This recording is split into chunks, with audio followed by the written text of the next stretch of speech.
गंगा, जो कि भारत की बहुत महत्वपूर्ण और पवित्र नदी मानी जाती है, भारत और बांग्लादेश में कुल मिलाकर 2525 किलोमीटर की दूरी तय करती हुई उत्तराखंड में हिमालय से लेकर बंगाल की खाड़ी के सुंदर वन तक विशाल भूभाग को सींचती है। देश की प्राकृतिक संपदा ही नहीं, जन जन की भावनात्मक आस्था का भी गंगा आधार है। भारतीय पुराण और साहित्य में अपने सौंदर्य और महत्व के कारण बार बार आदर के साथ वंदित गंगा नदी के प्रति विदेशी साहित्य में भी प्रशंसा और भावुकतापूर्ण वर्णन किए गए हैं। वहीं यमुना नदी भी गंगा नदी की सबसे बड़ी सहायक नदी है, जो यमुनोत्री जगह से निकलती है और प्रयाग में गंगा से मिल जाती है। प्रयाग में यमुना एक विशाल नदी के रूप में प्रस्तुत होती है और वहाँ के प्रसिद्ध ऐतिहासिक किले के नीचे गंगा में मिल जाती है। ब्रज की संस्कृति में यमुना का महत्वपूर्ण स्थान है। गंगा और यमुना कई गांव में पेयजल का मुख्य स्रोत है। इसके अलावा ये कई नदियों और जलाशयों के लिए जल स्रोत का काम भी करती हैं।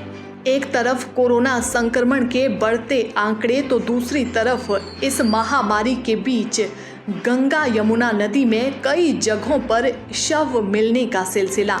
अभी कुछ समय पहले बक्सर में गंगा नदी में शव तैरते हुए मिले। उसके बाद यूपी बॉर्डर के गहमर गांव के पास गंगा नदी में दर्जनों लाशें मिली थी। इसी तरह उत्तर प्रदेश के बलिया के लोगों ने कहा कि उजियार, कुल्हड़िया और भरौली घाटों पर उन्होंने कम से कम 45 शव देखे थे, जिससे लोगों के बीच डर का माहौल है और महामारी फैलने की आशंका भी। हाल ही में उत्तर प्रदेश के बलरामपुर जिले में कोतवाली नगर क्षेत्र के राप्ती नदी पर बने सिसही घाट पुल से पीपीई किट पहने एक व्यक्ति को पुल से एक शव को राप्ती नदी में फेंकते देखा गया। पूरी घटना कैमरे में कैद हो गई। सोशल मीडिया पर शेयर हो रहे इस वीडियो में दिख रहा है कि बारिश हो रही है। दो लोग, जिनमें से एक पीपीई किट पहने हुए एक शव को उठाते हैं और पुल से नीचे नदी में फेंक देते हैं। इस मामले में सीएमओ डॉक्टर विजय सिंह बहादुर ने बताया कि राप्ती नदी में फेंका गया शव सिद्धार्थनगर जिले के शोहरतगढ़ के रहने वाले प्रेमनाथ मिश्र का है। 25 मई को कोरोना संक्रमण होने पर उन्हें संयुक्त जिला अस्पताल में भर्ती करवाया गया था। 28 मई को इलाज के दौरान प्रेमनाथ मिश्र की मौत हो गई।